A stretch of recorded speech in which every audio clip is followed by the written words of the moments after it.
आप सभी का स्वागत है। आज हम बीएड फर्स्ट ईयर में पढ़ेंगे सांख्य दर्शन और इसके अर्थ को। सांख्य दर्शन की शिक्षा शास्त्र में महत्व को पढ़ेंगे। सांख्य दर्शन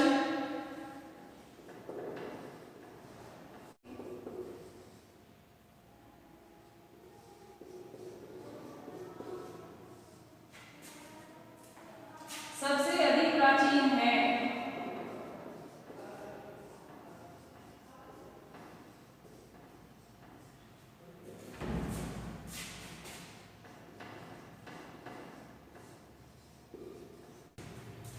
श्वेताश्वेत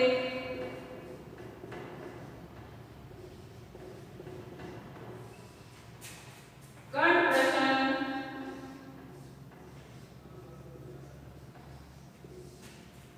और मैत्रेय उपनिषद इसे एक स्वतंत्र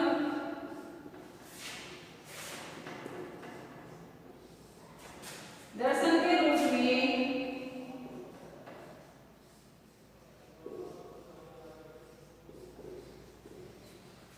प्रतिष्ठित किया गया।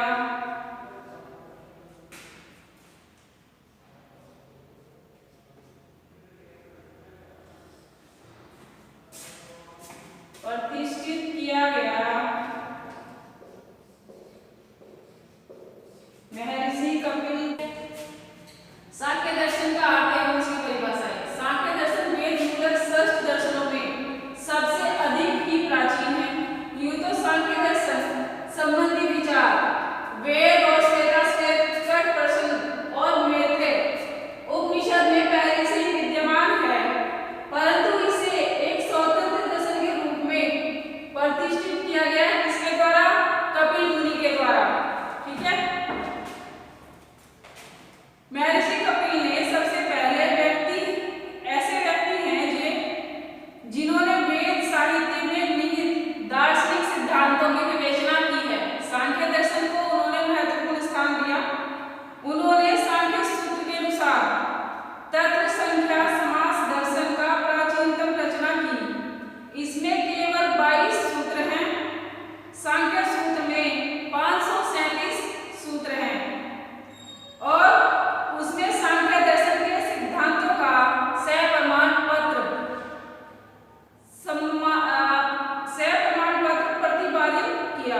कपिल के बाद आसुरी पश्चिक ईश्वर कर्षण विंध्यवासी और विज्ञान भिक्षुकों ने सांख्य दर्शन की व्याख्या की और उसके सिद्धांतों को भी स्पष्ट किया। ईश्वर कर्षण 3री शताब्दी में अपनी सांख्य करिका में इस दर्शन के विशद व्याख्या की है। सांख्य करिका सांख्य दर्शन का प्रमाणिक ग्रंथ माना जाता है। उनके बाद भी अनेक विद्वानों ने सांख्य दर्शन की व्याख्या की और इस प्रकार सांख्य दर्शन की विचारधारा अबाध गति से निरंतर प्रवाहित होती आ रही है। सांख्य दर्शन के अनुसार प्रकृति और पुरुष दो मूल तत्व हैं और प्रकृति की 23 विकृतियां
उत्पादन का कारण है और पुरुष परम चेतन तत्व का पर्याय है, परम आत्मा का पर्याय है और आत्मा की सत्ता मानता है। इसका कोई स्वरूप नहीं होता, यह एक निर्गुण सत्य है। सांख्य संसार में प्रत्येक जीव में एक स्वतंत्र पुरुष आत्मा की सत्ता को मानता है। इसके अनुसार प्रकृति और पुरुष दोनों ही अनादि और अनंत हैं। सांख्य का स्पष्टीकरण है कि प्रकृति केवल जड़ है, बिना पुरुष चेतन तत्व के इसमें कोई क्रिया नहीं हो सकती और न ही इसकी रचना मानी जा सकती है। पुरुष केवल चिंतन है, प्रकृति और पुरुष का संयोग आवश्यक है। सांख्य के अनुसार प्रकृति एवं पुरुष दोनों की सत्ता स्वयं सिद्ध होती है। प्रकृति इंद्रिय ग्राह्य है, इसलिए उसकी सत्ता निर्विवाद है और मनुष्य का यह कथन है कि मैं हूं पुरुष की सत्ता का द्योतक। सांख्य ने प्रकृति और पुरुष के बीच 23 अन्य तत्वों की खोज की है, जो इस प्रकार से हैं: प्रकृति अथवा प्रधान अथवा अव्यक्त विकृति। सांख्य दर्शन के 25 तत्व: प्रकृति अथवा प्रधान अव्यक्त विकृति, हाथ पैर वाणी और उदार जिनेंद्रिय, आंख कान नाक जिह्वा और त्वचा, मन तथा पृथ्वी, जल तेज वायु और आकाश। ठीक है। प्रकृति और विकृति: अहंकार महत बुद्धि, सब तन्मात्रा, स्पर्श तन्मात्रा, रूप तन्मात्रा, रस तन्मात्रा और गंध तन्मात्रा। न है प्रकृति और न ही विकृति, पुरुष और आत्मा।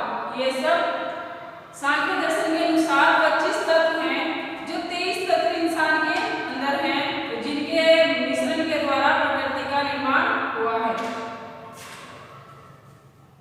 अब सृष्टि की रचना के संबंध में सांख्य ने सत्कार्यवाद सिद्धांत का प्रतिपादन किया। इस सिद्धांत के अनुसार कार्य कारण में पहले से ही निहित होता है। सांख्य दर्शन यह सृष्टि भी प्रकृति में पहले से ही निहित थी, तभी तो इसकी उत्पत्ति हुई है। प्रकृति कारण और सृष्टि का इसका कार्य कारण कार्य के रूप में परिवर्तित होने का नाम ही उत्पत्ति होता है और कार्य के पुनः कारण के रूप में परिवर्तित होने वाला नाम विनाश होता है। सांख्य ने सृष्टि के विकास क्रम को भी स्पष्ट करने का प्रयत्न किया। इनके अनुसार विकृति और पुरुष के योग से सर्वप्रथम महत यानी बुद्धि की उत्पत्ति हुई। सांख्य में महत का अर्थ ब्रह्मांड, बुद्धि, यह वेद एवं उपनिषदों के दिव्य ग्रंथ का पर्याय जान पड़ता है। इसके बाद महत से अहंकार की उत्पत्ति होती है। अहंकार ब्रह्मांड की विभिन्नता का आधार है, आत्म भाव है, ईगो है, इसका जन्मदाता है और अहंकार सत्य योग में मनस और 5 ज्ञानेंद्रियों एवं 5 कर्मेंद्रियों की उत्पत्ति का कारण है। अहंकार और रजस के योग से 5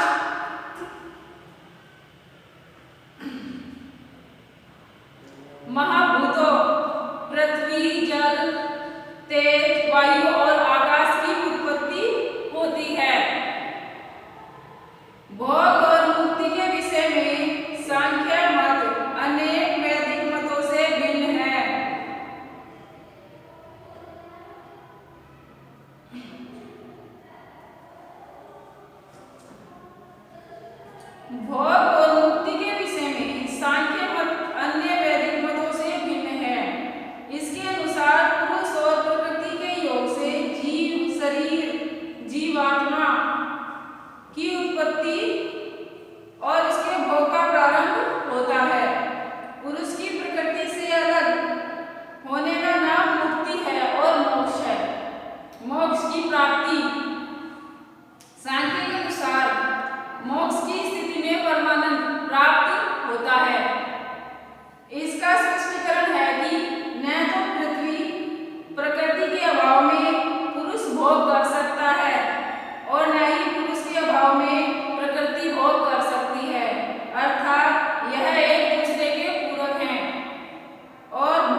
यह अग्नि से जलता नहीं और पानी से गलता भी नहीं है। और जब तक अनुभव शून्य कर्म फल शून्य नहीं होता, एक स्थूल शरीर से दूसरे स्थूल शरीर में प्रवेश नहीं करता।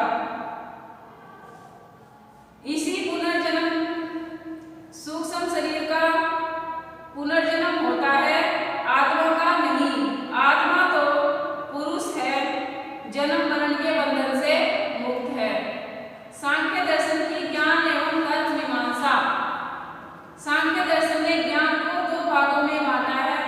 एक पदार्थ ज्ञान है, इसे वह यथार्थ ज्ञान कहता है, और सारा प्रकृति पुरुष के भेद का ज्ञान मानता है, इसे वह विवेक ज्ञान कहता है। सांख्य के अनुसार हमें पदार्थों का ज्ञान इंद्रियों द्वारा ही प्राप्त होता है। इंद्रियों से ज्ञान, मन से अहंकार, अहंकार से बुद्धि और बुद्धि से पुरुष प्राप्त होता है। दूसरी ओर सांख्य दर्शन यह मानता है कि अहंकार बुद्धि को प्रकाशित करता है, बुद्धि अहंकार को जागृत करती है, और अहंकार मन को क्रियाशील करता है, और मन इंद्रियों को क्रियाशील करता है। उनके बीच वस्तु के संसर्ग बीज स्थापित करता है। सांख्य की स्पष्टीकरण है कि इंद्रियां, मन, अहंकार और बुद्धि ये सब प्रकृति के द्वारा ही निर्मित होते हैं। अतः यह जड़ और जड़ में ज्ञान का उदय नहीं हो सकता। दूसरी ओर पुरुष केवल चेतन तत्व है, बिना जड़ प्रकृति के माध्यम के वह ज्ञान भी प्राप्त नहीं कर सकता। ज्ञान की प्राप्ति के लिए प्रकृति जड़ और पुरुष चेतन तत्व दोनों का संयोग आवश्यक होता है। सांख्य के पदार्थ ज्ञान प्राप्त करने की प्रक्रिया को निम्नलिखित रूप से स्पष्ट करते हैं। पदार्थ इंद्रियां हैं, मन है, अहंकार है, बुद्धि है, पुरुष है, और पुरुष के साथ उसकी आत्मा है। आत्मा कभी मरती नहीं, वह अमर होती है। एक शरीर त्याग कर दूसरे शरीर का भोग करती है। सांख्य दर्शन ज्ञान प्राप्त करने के केवल 3 प्रमाण साधन मानता है: प्रत्यक्ष, अनुमान और शब्द। वस्तु जगत के ज्ञान के लिए ये तीनों प्रमाण साधन आवश्यक होते हैं, परंतु पुरुष तत्व का ज्ञान प्राप्त करने के लिए हमें शब्दों पर निर्भर रहना पड़ता है। शब्द द्वारा प्राप्त पुरुष तत्वों के ज्ञान की अनुभूति के लिए सांख्य योग, सांख्य मार्ग, इन सब का समर्थन करना पड़ता है। सांख्य दर्शन की मूल आचार मीमांसा।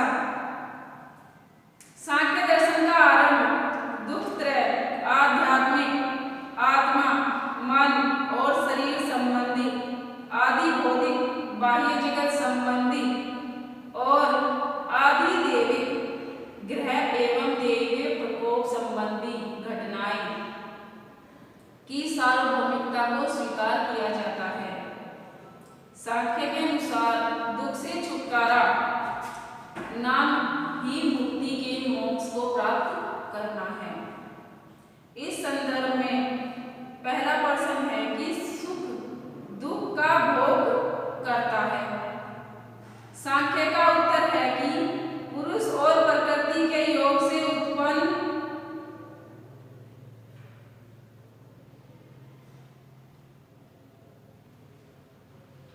शरीर, मन और जीवात्मा। दूसरा प्रश्न है कि दुख त्रय से छुटकारा कैसे मिले। सांख्य